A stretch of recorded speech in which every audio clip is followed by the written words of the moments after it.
Aturan mengenai royalti musik di Indonesia masih menjadi perbincangan yang semakin panas.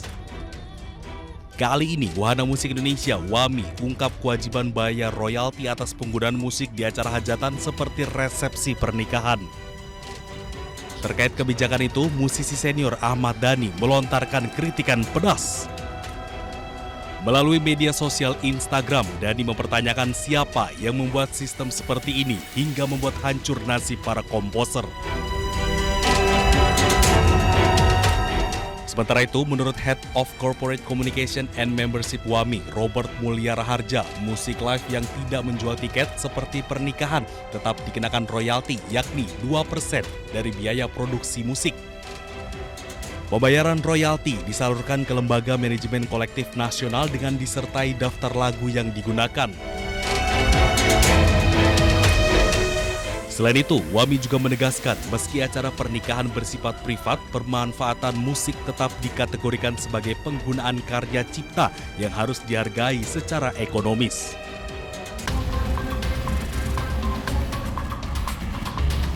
Anis Purwaningsih, nenek 63 tahun ini syok begitu menerima tagihan pajak tanah dan rumahnya di Desa Sengon, Jombang, Jawa Timur. Pajak yang biasanya 300 hingga 400 ribu rupiah per tahun kini melonjak menjadi 3,5 juta rupiah. Tagihan pajak terbagi menjadi 2 lembar surat. Satu surat merupakan tagihan atas pajak tanah hampir 1,2 juta rupiah. Satu surat lagi tagihan atas pajak bangunan rumahnya sekitar 2,3 juta rupiah. Tak hanya sangat memberatkan, Anis menilai kenaikan pajak ini tidak masuk akal. Anis berharap pemerintah bisa melakukan pengurangan tagihan pajak kepada dirinya. Ya, harapan saya bisa kembali lagi seperti semula pajaknya. Ini sudah dibayar belum untuk pajaknya? Ya belum mas, saya keberatan segitu banyaknya.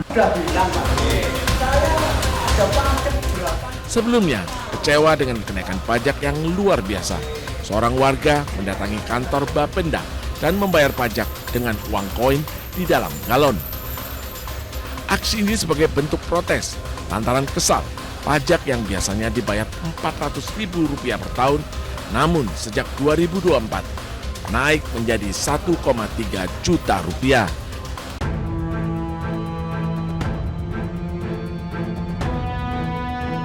Pusat Pelaporan dan Analisis Transaksi Keuangan atau PPATK menemukan sejumlah kejanggalan dalam data penerima bantuan sosial atau Bansos 2025 yang diajukan oleh Kementerian Sosial.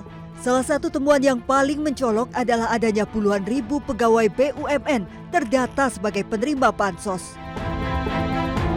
Padahal seharusnya bantuan tersebut hanya ditujukan untuk masyarakat tidak mampu. Kepala PPATK Ivan Yustiavandana mengungkapkan dari hasil penelusuran di satu bank saja, teridentifikasi sebanyak 27.932 pegawai Badan Usaha Milik Negara atau BUMN menerima Bansos. Ketua DPR RI Puan Maharani menanggapi soal temuan PPATK yang menyebut 27.000 lebih pegawai BUMN terindikasi penerima Bansos. Puan mendesak Kementerian Sosial untuk memverifikasi data bantuan sosial atau Bansos secara menyeluruh usai temuan PPATK yang disebut salah sasaran. Verifikasi data dulu, jangan sampai merubah satu program tanpa verifikasi data yang baik, yang detail, yang benar. Karena data itu yang paling penting sebagai pegangan.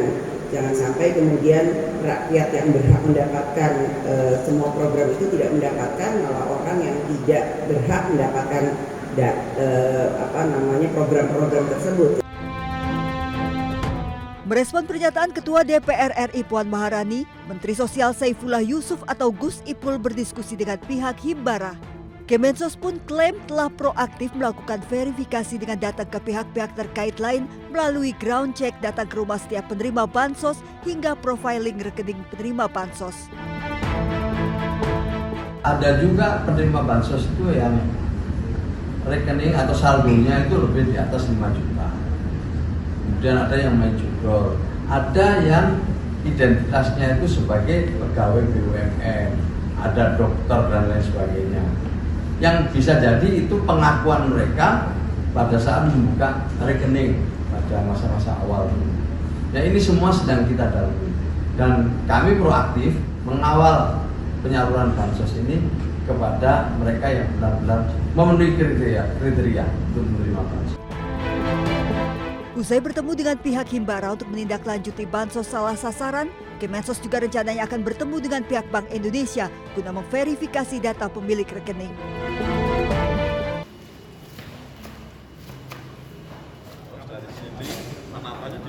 Pemerintah daerah Sragen melakukan peninjauan Satuan Pelayanan Pemenuhan Gizi Mitra Mandiri Gemolong dan menghentikan sementara distribusi MBG selama 2 hari.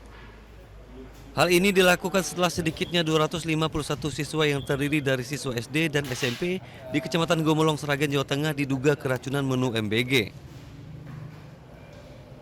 Petugas juga memeriksa menu MBG antara lain nasi kuning, telur dadar suwir, orek tempe kering, timun, selada, dan susu kotak untuk mengetahui penyebab para siswa keracunan.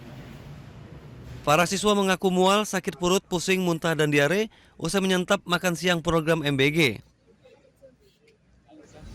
Mual. Selain itu, Mbak? Pas jam 2 itu mual, terus itu diminumin obat, terus habis itu mending, tapi paginya itu diabetes. Dinas Kesehatan Sragen memastikan tidak ada korban yang harus dirawat inap.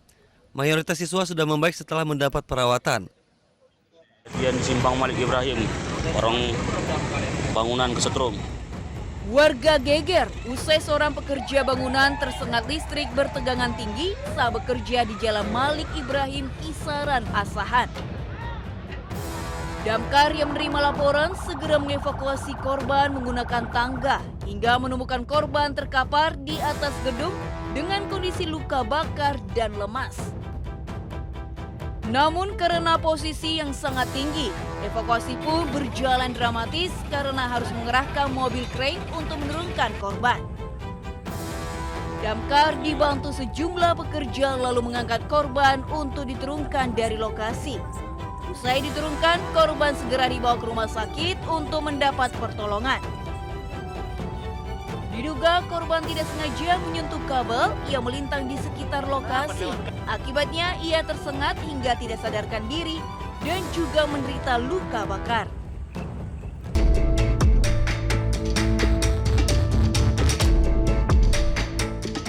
Stasiun MRT Jakarta yang sudah ada dan yang kini dalam pembangunan fase 2A terus kembangkan kawasan berorientasi transit.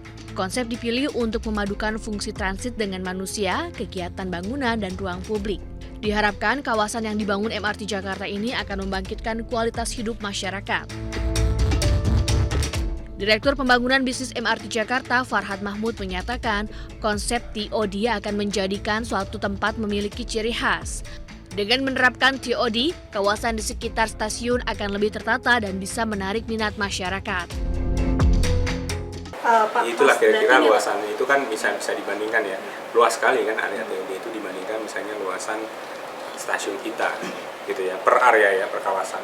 Jadi karena luasan TOD itu juga beda-beda gitu ya, nggak satu lingkaran penuh gitu, setiap area, setiap titik stasiun beda-beda, makanya itu juga kita agak kesulitan ya menghitungnya. Tapi poinnya adalah harusnya jauh lebih signifikan karena dari sisi luasan itu jauh lebih besar gitu.